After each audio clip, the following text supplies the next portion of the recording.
it's so nebulous, really. It's hard to feel that example.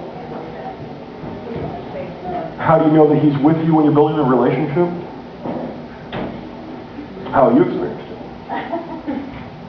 Well, I have, and it's just that some people won't go out because they don't have the trust that those words are true like that. The difficulty with that is, she's saying, well, people won't take that step out because they don't know that God's been with them.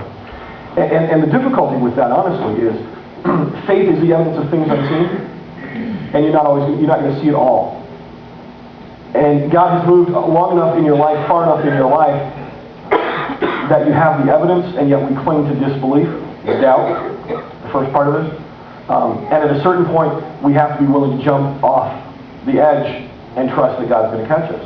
And it is frustrating because it's faith. It's not everything being seen. There comes a point where you have to say, you know what, God has been there through little steps. It's time for me to take that step and see what happens. And then you see more of God. It's frustrating because it's faith. It's not all seen. Bruce.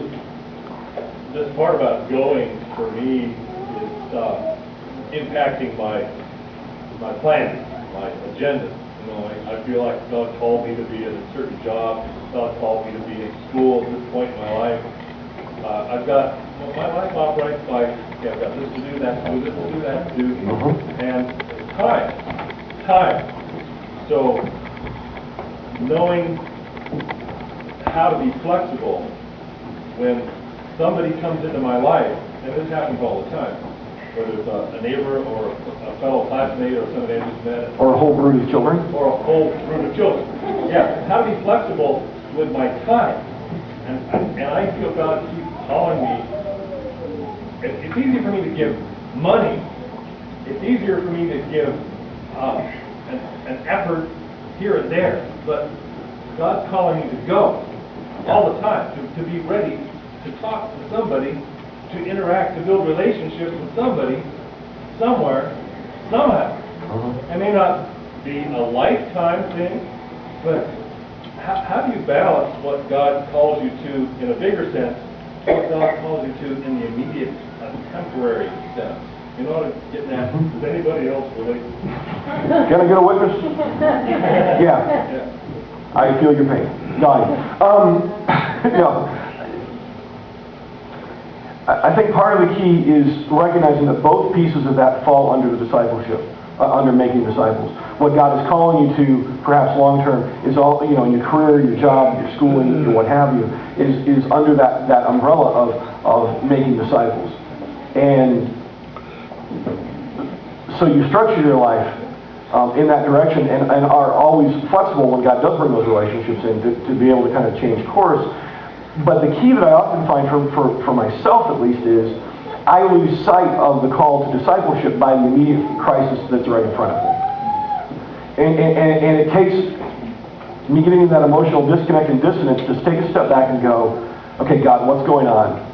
Okay, I need to go back into trust, I need to go back into rest, I need to go back into the first call that you had, and if I have to let some things go by the wayside, okay. And usually those things are fear of rejection, fear of not being significant for me, fear of whatever that has got me so bound up that I've completely lost my overall vision, which is making disciples.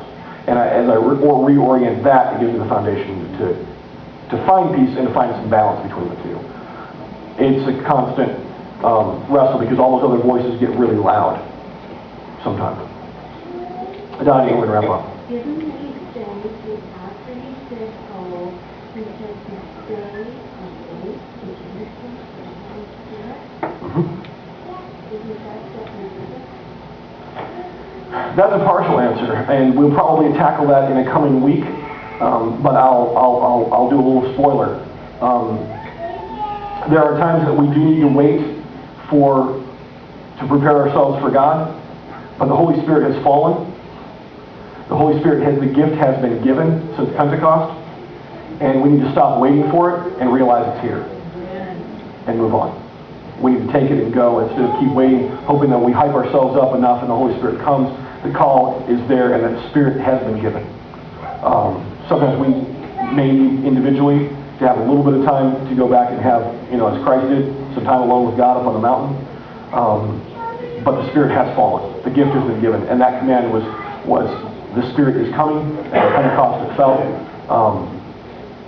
and that command was a command for that time. The Spirit is here, and we need to claim it. It's already been given. So you're right in front of that. Let's sing.